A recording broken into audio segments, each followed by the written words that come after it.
안녕하세요. 유리움 한의원 오유리 원장입니다. 오늘은 난임자궁 클리닉 강의 내용으로서 시험관하기 성공률을 올리기 위한 식단에 대해서 알아보도록 하겠습니다. 시험관하기 성공률을 올리기 위한 식단, 오늘 다룰 주제는 지중해식 식단입니다. 지중해식 식단이 무엇인지, 그리고 왜 난임 치료에 도움이 되는지, 일상생활에서 지중해식 식단을 어떻게 우리가 실천할 수 있는지 이 부분에 대해서 집중적으로 다뤄보도록 하겠습니다. 먼저 지중해식 식단에 대해서 얘기 드릴 건데요. 지중해식 식단이 체외 수정의 성공률 향상에 도움이 될 수 있다는 연구 결과가 있었습니다. 의학저널 휴먼 리프로덕션에 따르면 지중해식 식단이 체외 수정의 성공률 향상에 도움이 될 수 있다라고 하는데요. 지중해식 식단은 지중해 연안에서 즐겨 먹는 어류와 조류 등 단백질, 그리고 각종 채소의 식이섬유, 또 올리브유 등 식물성 유지를 충분히 섭취하는 식단으로 원래는 각종 질환과 암 회복을 돕는 효과가 있는 걸로 알려져 있습니다. 사실 그 전까지 난임에 대한 식단에 대한 그 연구가 단일 영양소나 식품군의 역할에 초점을 맞추는 경향이 많았는데 이 연구는 사실 이 전체 식단이 체외 수정에 어떤 영향을 미치는지 그걸 조사한 연구고요. 결국에는 지중해식 식단이 의미가 있는 건 항염 또 항산화 효과가 탁월한 것으로 널리 알려져 있는데 이게 바로 체외 수정 결과에 그 잠재적인 연관성이 있다라는 부분에 초점을 맞춰서 결과가 나온 것이라고 볼 수 있습니다. 그러면 지중해식 식단이 어떤 식단으로 구성되어 있는지 먼저 알아야겠죠. 이 피라미드를 보시면 알 수 있는데요. 보시면 이제 일간 매일 드셔야 하는 음식이란 뜻이에요. 빵이나 파스타, 쌀, 쿠스쿠스, 플랜다죽, 감자, 전곡 이런 것들이 있고요. 과일이나 콩, 견과류, 채소 등은 아까 말씀드렸던 그런 곡물류에 비하면 조금 덜 먹어도 되지만 매일 먹어도 괜찮다 이렇게 보시면 되고 올리브유도 매일 섭취하면 좋다라는 뜻입니다. 치즈와 요구르트도 잦은 섭취가 도움이 된다라고 알려져 있고요. 그 다음에 이제 주간, 일주일에 한 번 정도라고 본다고 하면 생선, 닭고기, 계란, 설탕 등이 있을 수 있습니다. 많은 분들이 주식으로 드시는 그런 음식들도 있고 또 아래쪽에 보시면 아까 폴란다족이나 쿠스쿠스 이런 건 사실 우리 한국인은 잘 먹지 않는 그런 종류이기는 한데요. 기본적으로 이제 여기까지 왔을 때 가장 이제 신경 써서 말씀드리는 건 사실 설탕이거든요. 우리는 설탕을 매일매일 삼시세끼 모든 음식에 다 들어가게 쓰지만 사실 설탕의 양을 줄이는 건 의미가 있다는 뜻입니다. 그래서 일주일에 한 번까지는 아니더라도 너무 어려울 수 있죠. 되도록 양을 좀 줄여서 사용하는 것을 권해드리고요. 돼지고기나 소고기 이런 것보다는 닭고기나 생선 종류를 조금 더 단백질 섭취할 때도 섭취하시는 것이 좋을 것 같습니다. 그리고 이제 제 꼭대기에 가장 적게 먹어야 하는 건 바로 식육이죠. 우리 한국인들이 많이 먹는 돼지고기, 소고기 요리라고 볼 수 있습니다. 얘네들은 이제 월간이죠. 한 달에 한 번이라고 하는데 이 또한 또 한 달에 한 번까지는 너무 야박하기 때문에 조금 더 자주 먹는다고 하더라도 거의 일주일에 3번 이상 먹는다던가 너무 잦은 섭취를 하는 건 피하는 게 좋습니다. 그리고 하루 최소 6잔의 물, 그리고 충분한 육체적 활동, 얘네들이 동반이 되어야 이제 지중해식 식단에 걸맞는 식단이라고 볼 수가 있습니다.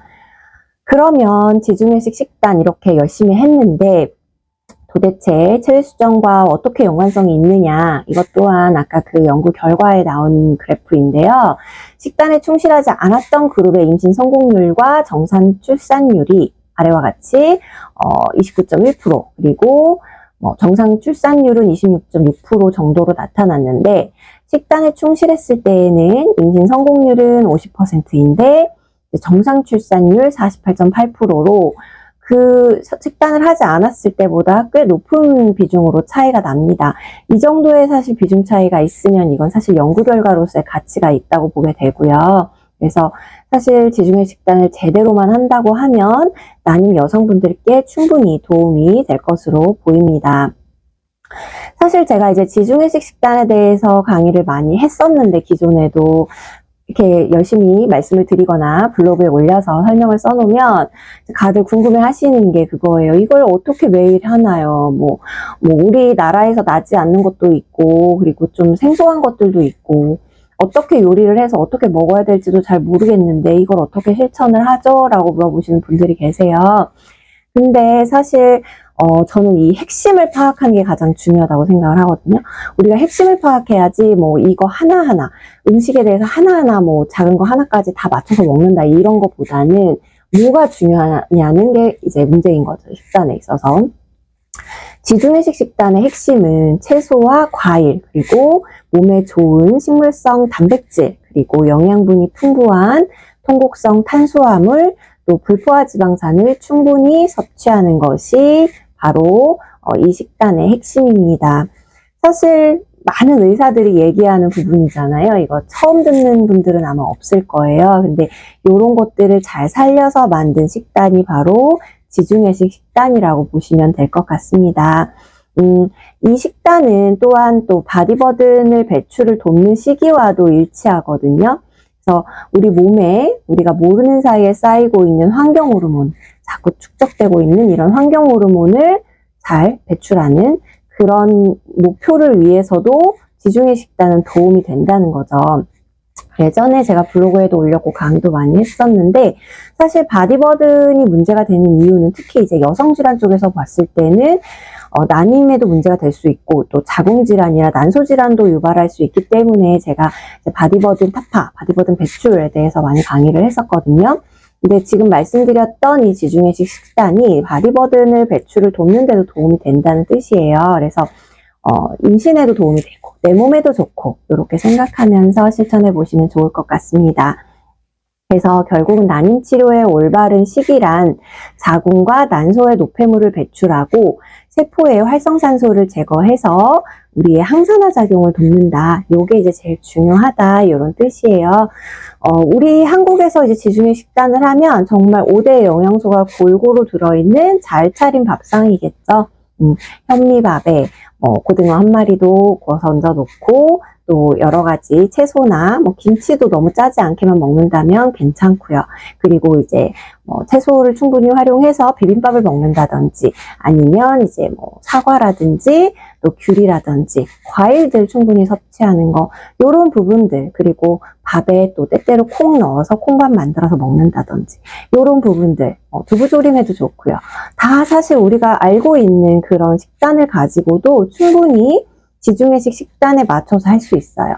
단 아까 말씀드린 대로 주간에 먹는 거는 조금 더, 이제 일간에 먹는 건 가장 많이 먹는 거, 주간에 먹는 건 그거보다 조금 적게 먹어야 할 거, 그리고 월간에 먹는 건 또 조금 더 적게 먹어야 할 것, 요런 이제 음식의 분량에 대한 부분만 좀 고려를 한다고 하면 충분히 지중해식 식단을 잘 지키고 있다라고 말씀드리고 싶습니다. 그러면 이제 여기까지가 지중해식 식단, 특히 난임 치료를 위해서 도움이 되는 식단에 대한 내용이었고요.